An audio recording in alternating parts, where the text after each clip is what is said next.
In today's video, we are continuing our coverage on the DC Universe, the Snyderverse, kind of, I guess, in a roundabout way. I know we're not talking about the Ezra Miller controversy with this video, as that stuff's getting really boring. We're going to be talking about Shazam 2. Now, Shazam 1 was really good. I think it's one of the better DCEU movies. Shazam! Fury of the Gods. So, what is good, YouTube? Voice you here if you are new around here. Make sure to subscribe to never miss any of the Marvel, DC, pop culture-based content that we do on the daily basis. If you could, follow me on Instagram at WarStew to see the beautiful face behind the beautiful voice. We are so close to 23,000 followers. That'd be much appreciated. And also, if you want to talk to me, send me questions and stuff like that. I generally respond to most DMs if you are respectable. And please subscribe to the channel to never miss any of the videos. Also, it helps the video push in the algorithm.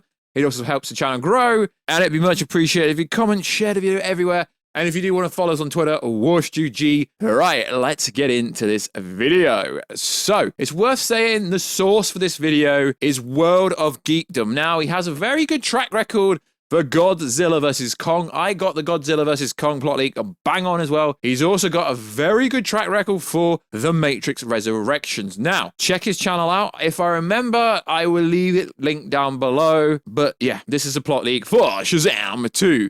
Now, this is coming from a transcript from someone who's transcribed the whole video. So, let's break it down. The film feels like a family-friendly version of Batman vs. Superman, Dawn of Justice. There are certain beats and shots from BVS that are kind of redone in this movie in a much more light-hearted way. People are going to complain about this one, as you know why by the time I'm done with this video. Why they're going to complain about it, but until you see the movie, that's when you really know this movie is directed by David S. Sandberg, and I had a good conversation with him at the UK premiere. Very nice gentleman, very chill guy, got a lot of respect for him. This movie has the same humor and emotion and action as the first one, and that is very cool because I love the first movie. Although it didn't do great at the box office, it broke even for sure. It could have done better, like every movie could. So everything that's worked in the first movie is in this one still. But it has a character arc for Billy. So the movie, the way it takes place is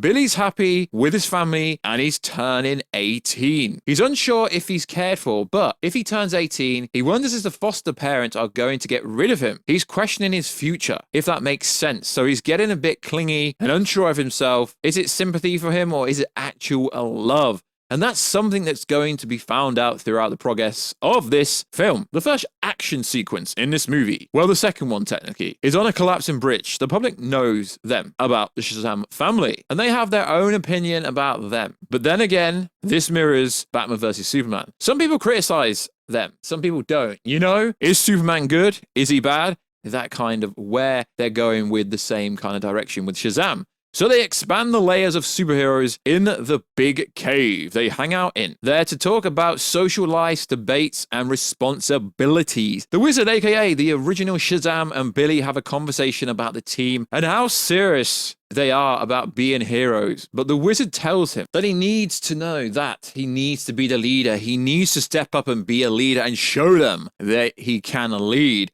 During the movie, they hint that Billy has a crush on Wonder Woman, right? And that leads to a big scene later on. So stand by for that. There's a shot here of her from behind, like Gal Gadot, like you know her back and her legs, but you don't see her face. But her head turns around, it's the Wizard. So that's like a big joke. In the movie, a big sight gag. You know that he's fantasizing about Gal Gadot but Prince Diana or whatever it turned out to be, the Wizard. Mr. Mime, who was teased in the mid-credits scene, isn't in this movie. I don't know if it's mentioned, but they did tease him in previous films. He's not in this one, just so you know. There's a scene with Billy at school. He meets this girl who is played by Rachel. Now her and Freddy have like a thing, so Freddy's kind of like crushing on her or whatever, and she sees like him getting picked on and it feels bad for him, but they have chemistry, so neither one can reveal what they know about it. You know about themselves, like you know, because he knows a lot of things that she, well, find out her in a minute. So they have a combo on the roof of the high school. Helen Mirren is in this film. She plays Hespero, and Lucy Liu plays Calypso, I believe. I believe that's what the wording said. Now, they are sisters of Rachel. We find out that Rachel is a god who came to Earth because something terrible is happening with her sisters. At one point, Freddie and Rachel get kidnapped by the sisters. They take them back to their kingdom, which is on her planet, and they lock up Freddie. This is not on Earth. By the way, somewhere else. There is a scene where they infiltrate a museum. This is actually the first scene of the film, the opening shot, and they find an artifact that helps them power up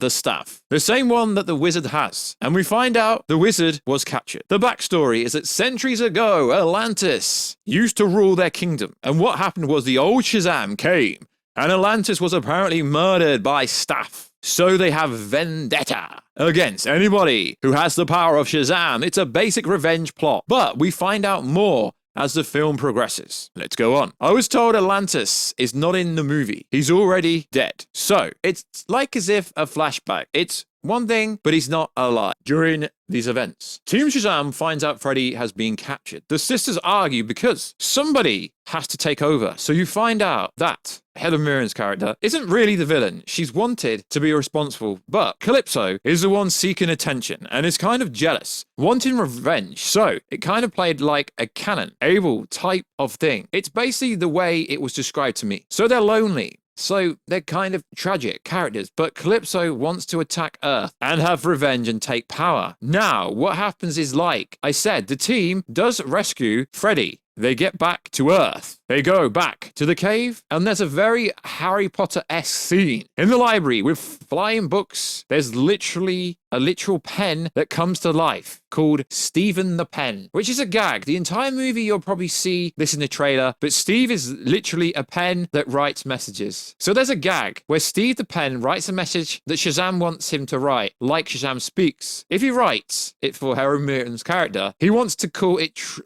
truce. It gets worse. Shazam wants to take things out and not fight. It's played up for gags. But basically, Steve can't tell the difference between dialogue and the letter. So there's all these like mistakes, gags, and Herbsy does read it. 'Tis funny. Scene, like, he'll say something like, he'll say, like, "Dear Herbsy, I just want to tell you that, wait, hold on a second." And then the pen will actually write, "Wait, hold on a second," like the kind of thing it's played up for gags for comedic value. They go on to a hamburger shack. That's all about Shazam and Herbsy. They are both in costume. They have a meeting. Shazam wants to call a truce, and Herbsy reveals that the issue is her actual sister is hell-bent on taking over. Herbsy just wants to keep things calm, keep things in her father's honor, but Calypso is the one who's angry and wants to conquer. Calypso appears, and she's riding on some kind of dragon-like creature. That's what it was described to me as. I've not seen the film. I'm telling you what my sources told me. Basically, she shows up and attacks Shazam and even her own sister. So the Shazam family shows up. There's a funny scene with the younger sister where she wants, like, the young sister of Shazam, who was like a unicorn, to be real. Like, throughout the whole movie, she's talking about she wants unicorns to be real. So when Lucy Liu shows up, there's a bunch of fancy creatures like trolls, dragons, and unicorns. There's a funny scene where she literally pulls out Skittles. Like in the movie feeds, the unicorn Skittles, they turn. Basically, this early cut with 2.5 hours, like I mentioned, but the third act is like 40 minutes long. So you're going to expect to see probably get trimmed down before the final version. Herbsy gets killed in the battle because she's trying to protect them. Calypso kills her. She kills her own sister. Calypso has the staff and uses it and causes absolute carnage and chaos. So Billy tells them that he knows what he has to do, but the others want to do it together. But Billy realizes that they do care for him. They are the foster parents also appear. It's a very emotional scene. Shazam goes to meet Calypso in a baseball stadium, and she's about to destroy the world with a staff. Billy says that he's going to try, even though he may not win. He knows he has a very small chance, but he's going to give it a go. Gonna give it a shot. He's going to try and beat her because he knows his family loves to do it to protect them, like he'd do anything to protect his family. This is a character arc of Billy. So he matures in the movie, and then throughout the movie, we find out that he's aged and matured. His powers also matured, and he unlocks higher levels of power and new abilities. So they both touch the staff. He pretty much powers up to Omega level powers, and destroys her and her dragons. It goes on. The staff's broken in half. Billy goes back to being a boy, but also dies. That's right, Shazam dies in the movie. It's like he took too much out of him. So he dies in the final act. So, because both of the sisters are dead, Rachel character comes back to the scene and they decide to take him to the kingdom. So, they take him to their planet, they bury him there outside the throne room, in the little garden with a tree, and then the staff is on the top. It's a very heartbreaking scene, meant to be taken seriously, but Shazam has died, sacrificed himself to win, very similar to Batman vs. Superman. Just then, Gal Gadot, that's right, Gal Gadot as Wonder Woman shows up in the movie. Remember earlier it was a gag? She's actually in the movie. So the real Gal Gadot shows up. She takes the staff, the two halves of it, mends it back together with her godly power, uses it to bring Billy back to life.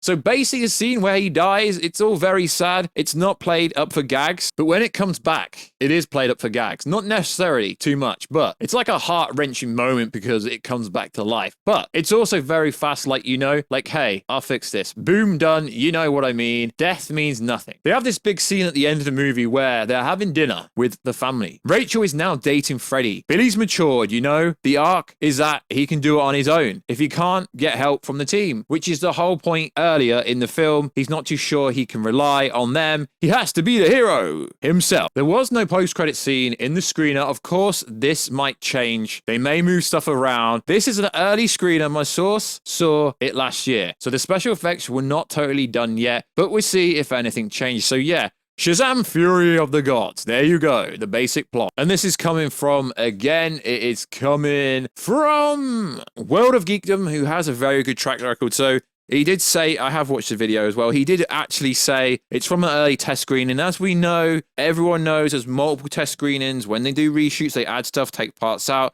trim stuff down. So I do believe this is a real plot leak, but parts of it will be changed. And I can see why the almost mirroring the BVS stuff will annoy people that don't like Snyder's work, because they're like, oh, it's part of the Snyderverse. No, it's not part of the Snyderverse. Oh, well, it's part of the Shazam Black Adam universe, I guess. I'm a little bit disappointed that there's no reference to Black Adam or your boy Superman, but they could slide Superman into the DMs, because I still think Henry Cavill Superman will appear in either Shazam or Black Adam. But we're going to have to wait and find out. But that's what I believe will happen. I get told all the time that Superman isn't done, so we'll find out. But I think that's a pretty cool story. I am a little bit biased because I really did like Shazam 1. So like always, guys, check us out on Instagram at WarStew. Please follow me over there. Check us out on Twitter, WarStewG. Please follow me over there. And more importantly, subscribe to the channel, turn notifications on. Comment down below what you think about this movie. It seems really cool. Seems better than the Flash plot leak, for real. I'm being serious. And it does seem better than the Aquaman plot leaks we've had so far. And also, we will be doing a Black Adam plot leak video from a test screener as well. Either and or before this or after this video. I don't know when this video goes up. I don't record videos the same day I post them. If you didn't know that, you've just learned a little bit the process of how I make my content. So like always, guys, I will catch you in another video very soon, guys. Catch you later.